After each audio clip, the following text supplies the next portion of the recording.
বিশ্বকাপের সেমিফাইনাল মানেই স্নায়ু চাপ, ইতিহাস আর শ্রেষ্ঠত্বের লড়াই। তবে এবার ফ্রান্স ও স্পেনের মুখোমুখি হতে যাওয়া ম্যাচটি যেন সব কিছুকে ছাড়িয়ে গেছে। সাবেক এই দুই বিশ্ব চ্যাম্পিয়নের লড়াইকে অনেকেই বলছেন ফাইনালের আগেই ফাইনাল।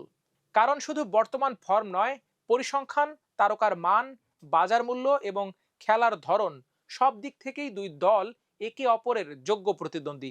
অর্থনৈতিক দিক থেকেও এটি বিশ্বকাপ ইতিহাসের সবচেয়ে দামি সেমিফাইনাল। দুই দলের খেলোয়াড়দের সম্মিলিত বাজার মূল্য প্রায় $3 বিলিয়ন, বাংলাদেশি মুদ্রায় প্রায় 37,000 কোটি টাকা। তবে বাজার মূল্যে এগিয়ে ফ্রান্স। দিদিয়ে দেশমের দলের মোট বাজার মূল্য প্রায় $1.78 বিলিয়ন, যেখানে স্পেনের স্কোয়াডের মূল্য প্রায় $1.43 বিলিয়ন, অর্থাৎ প্রায় $350 মিলিয়ন ব্যবধান। তারকাদের মূল্যেও দুই দলের আধিপত্য স্পষ্ট। বিশ্বের সবচেয়ে দামি ফুটবলারদের একজন লামিনী ইয়ামাল, যার বাজার মূল্য প্রায় $234 মিলিয়ন, তার ঠিক পেছনেই আছেন কিলিয়ান এমবাপ্পে, যার বাজার মূল্য $210 মিলিয়ন। এছাড়া ফ্রান্সের মাইকেল ওলিসে ও স্পেনের পেদ্রি, দুজনেরই বাজার মূল্য প্রায় $175 মিলিয়ন।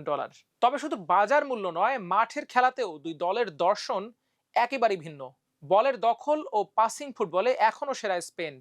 টুর্নামেন্টে এখন পর্যন্ত তারা 4,075টি পাস খেলেছে, ম্যাচ প্রতি গড়ে 679টি। তাদের পাস সফলতার হার 91%, যা সেমিফাইনালিস্টদের মধ্যে অন্যতম সেরা। মাঝ মাঠে পেদ্রি, রদ্রিদের নিয়ন্ত্রণেই প্রতিপক্ষকে চাপে রাখে লা রোজারা। অন্যদিকে ফ্রান্সের শক্তি সরাসরি আক্রমণে। দুই দলই এখন পর্যন্ত 110টি করে শট নিয়েছে, কিন্তু পার্থক্যটা তৈরি হয়েছে ফিনিশিংয়ে। ফ্রান্সের 47টি শট ছিল লক্ষ্যে, সেখান থেকে এসেছে 16 গোল। বিপরীতে স্পেনের অন টার্গেট শট ছিল 40টি, গোল হয়েছে মাত্র 11টি। অর্থাৎ সুযোগ তৈরি করাই নয়, সেই সুযোগ কাজে লাগানোর দক্ষতায় অনেকটা এগিয়ে এমবাপ্পেদের দল। আক্রমণের ধরনেও রয়েছে বড় পার্থক্য। স্পেন উইং ব্যবহার করে ম্যাচ প্রতি গড়ে 24টিরও বেশি ক্রস করে প্রতিপক্ষের বক্সে বল পাঠায়। বিপরীতে ফ্রান্স অনেক বেশি নির্ভর করে দ্রুত কাউন্টার অ্যাটাক, 1-to-1 ড্রিবলিং এবং এমবাপ্পের গতির ওপর।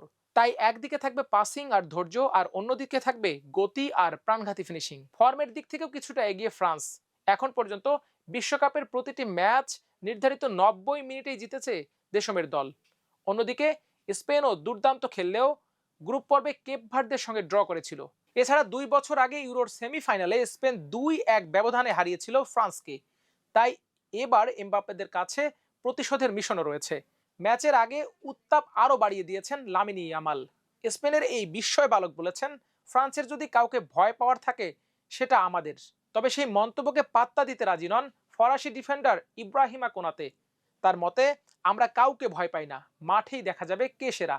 সব মিলিয়ে এটি কেবল দুই দলের লড়াই নয়, এটি দুই ফুটবল পরাশক্তির সংঘর্ষ।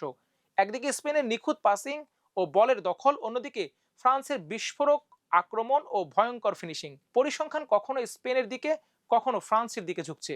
তবে শেষ পর্যন্ত ফাইনালের টিকিট পাবে সেই দল যারা নিজেদের শক্তিকে সবচেয়ে নিখুঁতভাবে কাজে লাগাতে পারবে। সে পর্যন্ত অপেক্ষা করুন, চোখ রাখুন আমার দেশে স্পোর্টসে। আল্লাহ হাফেজ।